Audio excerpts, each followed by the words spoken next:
உலகமெங்கும் வாழ்ந்து கொண்டிருக்கும் மந்த்ரா டிவி நேயர்கள் அனைவருக்கும் வணக்கம். நான் ஜோதிடர் தமிழரசன் பேசுறேன். இன்னைக்கு நம்ம இந்த பதிவில் பார்க்க போற தலைப்பு மே மாத ராசி பலன் 2024 காலபுருஷ தத்துவப்படி 8ஆம் ராசியான விருச்சிக ராசி நேயர்களுக்கு இந்த மாதம் எப்படி இருக்குன்னு பார்க்கலாம். விருச்சிக ராசி, உங்க ராசிநாதன் செவ்வாய் ராகுவோட சேர்ந்து சஞ்சரிச்சுட்டு இருக்காங்க மீன ராசியில.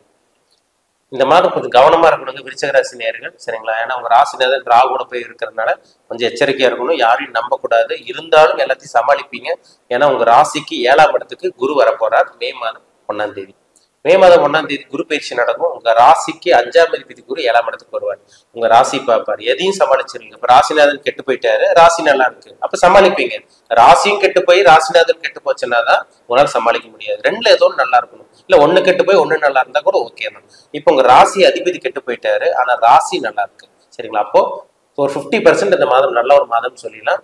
எதையும் சமாளிப்பீங்க. இந்த குரு பயிற்சி தான் உங்களை காப்பாற்றும். உங்க ராசிக்கு 7ஆம் இடத்துக்கு வரக்கூடிய குரு தான் உங்களை காப்பாற்ற போறாரு. அவரு தான் உங்களுக்கு யோகாதிபதி, 5ஆம் அதிபதி, பஞ்சமாதிபதி கிரகம். உங்களுக்கு நல்ல ஒரு அமைப்பில் இருக்காங்க, சரிங்களா? சமாளிப்பீங்க. சின்ன சின்ன குழப்பங்கள் இருக்கும். சின்ன சின்ன குழப்பங்கள், நம்ம இது பண்ணலாமா அது பண்ணலாமா, நம்ம இது பண்ணலாமா பண்ணக்கூடாதா குழப்பங்கள் இருக்கும். அந்த குழப்பங்கள் சின்ன சின்ன குழப்பங்கள் இருந்தா கூட அதுக்கப்புறம் அந்த யோசிச்சு தெளிவா முடிவெடுப்பீங்க. அது குரு பகவான் மூலமா உங்களுக்கு கண்டிப்பா நடந்துடும். புதன் உங்க ராசிக்கு 8ஆம் அதிபதி. அவர் பாருங்க 5ஆம் இடத்துல இருக்காரு. அவர் 10ஆம் தேதி 6ஆம் இடத்துக்கு வந்துருவாரு, சரிங்களா? 8ஆம் அதிபதி 6ஆம் இடத்துக்கு வர்றாரு. 11ஆம் அதிபதி பாத்தீங்கன்னா 6ஆம் இடத்துக்கு வர்றாரு. அதனால பெருசா பாதிப்பு இருக்காது உங்களுக்கு, சரிங்களா? ஏதாவது கடன் கேட்குறீங்க, ஏதாவது வெளியூர் ட்ரை பண்றீங்க, கடன் கேட்குறீங்க, இந்த மாதிரி விஷயங்கள்லாம் உங்களுக்கு சாதகமா அமைஞ்சிடும். உங்களுக்கு இப்போ வெளிநாட்டு பிரயாணம்லாம் உங்களுக்கு இந்த மாதிரி சக்சஸ் ஆயிரும் உங்களுக்கு, சரிங்களா? வெளிநாடு போறதுக்காக கடன் வாங்குறது, டிராவலிங் விஷயமா நீங்க வெளிநாடு போய் அது மூலமா சில பார்த்தீங்கன்னா கடன் வாங்குறது, இந்த மாதிரி விஷயங்கள்லாம் உங்களுக்கு அமைஞ்சிடும் உங்களுக்கு. அதாவது எதிர்பார்த்தது உங்களுக்கு நடக்கும், சரிங்களா? என்ன எதிர்பார்த்தது? டிராவலிங் நடக்கும். இப்ப சிறு தூர பிரயாணம், தூர பிரயாணம், இதெல்லாமே உங்களுக்கு இந்த மாதம் சக்சஸ் ஆயிடும் உங்களுக்கு. மே மாதம் 14ஆம் தேதி சூரியனோட பயிற்சி நடக்கும். அந்த சூரியன் உங்களுக்கு 7ஆம் இடத்துக்கு போயிடுவாரு. அதாவது 6ஆம் இடத்துல இருக்க சூரியன் 7ஆம் இடத்துக்கு போய் குருவோட சேர்க்கையில் இருப்பாரு, சுக்கிரனோட சேர்க்கையில் இருப்பாரு. திருமணத்துக்கு உண்டான நல்ல ஒரு மாதம். அதாவது திருமணம் நடக்கலைன்னா கூட இந்த மாதம் அதுக்கு உண்டான முயற்சி உங்களுக்கு சாதகமா இருக்கும்.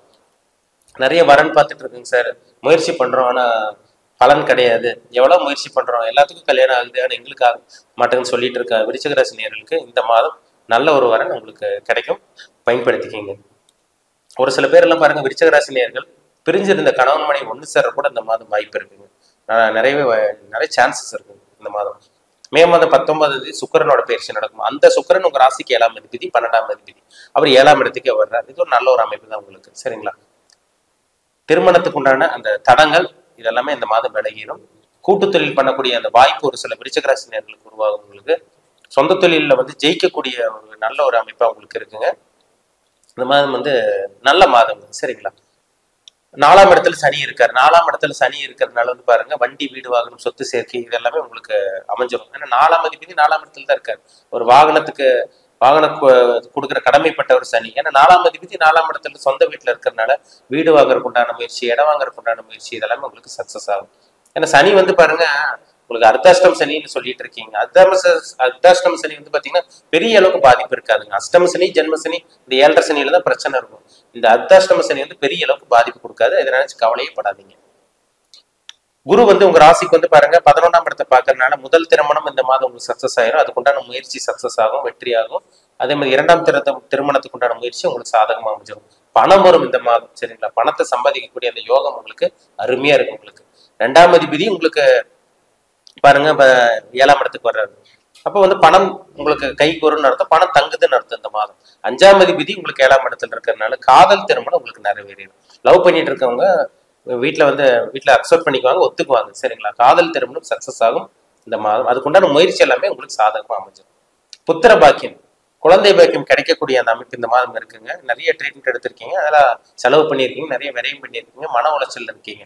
அது எல்லாமே இந்த மாதம் மாறும், சரிங்களா? புத்திர பாக்கியம், நல்ல புத்திர பாக்கியம், குழந்தை செல்வம் கிடைக்கக்கூடிய அந்த யோகம் உங்களுக்கு வந்துருச்சு. 7ஆம் இடத்துக்கு வரக்கூடிய குரு உங்க வாழ்க்கையை தலைகீழ மாற்றும். இந்த மே மாதம் 1ஆம் தேதி தான் குரு பயிற்சி நடக்கிறதுனால விருச்சிக ராசி நேயர்களோட வாழ்க்கையை ஒளி வீச போகுது. பிரச்சனையிலிருந்து வெளிவர போறீங்க, சரிங்களா?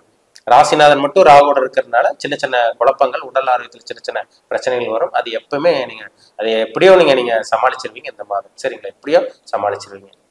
உங்க ஜாதகத்துல என்ன தசாபுத்தி போகுதுன்னு பாருங்க. கோச்சார பலன் நம்ம ஒரு பக்கம் பார்த்துட்டு இருந்தாலும் உங்க தனிப்பட்ட ஜாதகத்துல என்ன தசாபுத்தி போகுது, என்ன கிரகங்கள் உங்களை வழி நடத்திட்டு இருக்காங்க, என்ன கிரகங்கள் உங்களை இயக்கிட்டு இருக்காங்க, என்னென்னலாம் இனிமேல் நடக்கும், எந்த விஷயத்தில் நீங்க கவனமா இருக்கணும், எல்லாமே உங்க தனிப்பட்ட ஜாதகத்தை பார்த்தாதான் 100% நம்ம துல்லியமா சொல்ல முடியும். உங்க பிறப்பு ஜாதகம் தனிப்பட்ட ஜாதகம் பார்க்க விருப்பப்பட்டீங்கன்னா கீழே இருக்க வாட்ஸ்அப் நம்பருக்கு உங்க ஜாதகத்தை அனுப்பிச்சுடுங்க, அப்பாயின்மெண்ட் வாங்கிக்கோங்க. உங்க சுய ஜாதகத்தை பார்த்து நம்ம டீப்பா தெளிவா நம்ம 100% துல்லியமா பார்த்து தெளிவா தெரிஞ்சுக்கலாம்.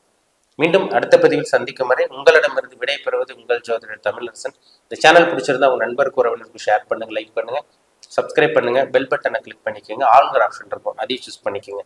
அப்பதான் நாங்கள் போடுற பதிவுகள் எல்லாமே உங்களை வந்து சேரும். நன்றி, வணக்கம்.